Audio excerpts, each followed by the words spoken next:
Willkommen zu dieser technischen Anleitung zum Dyson V10. Wir sind Kelatos Informática, Spezialisten für technische Reparaturen.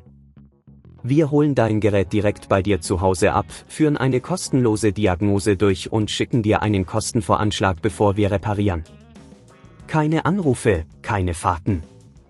Wir befinden uns in der Calle Joaquín María López 26, Madrid.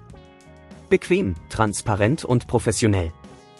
Link in der Beschreibung.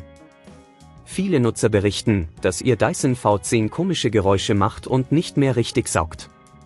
Diese Symptome können auf einen defekten Motor hinweisen.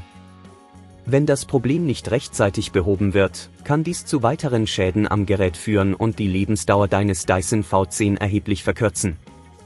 Für diese Reparatur benötigst du einen Kreuzschlitzschraubendreher, eine Pinzette sowie einen neuen Motor für deinen Dyson V10.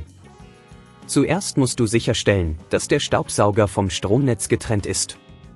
Danach nimmst du den Kreuzschlitzschraubendreher und entfernst die Schrauben, die das Gehäuse des Dyson V10 sichern. Hebe das Gehäuse vorsichtig ab, um die inneren Komponenten sichtbar zu machen. Jetzt kannst du den Motor lokalisieren, der in der Regel an der Unterseite des Geräts sitzt.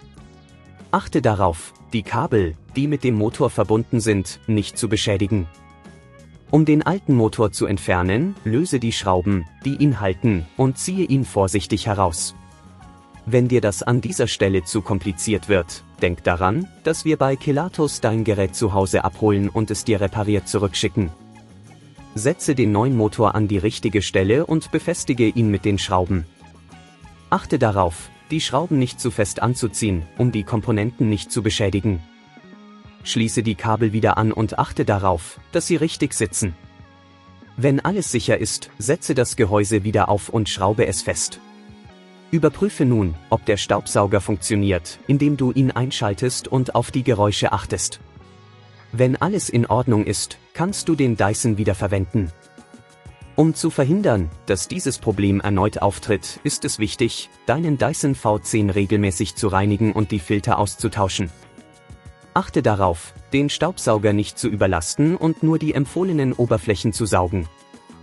Wenn du kein Risiko eingehen willst, bei Kelatos holen wir dein Gerät ab, reparieren es und liefern es dir nach Hause, deutschlandweit. Link in der Beschreibung.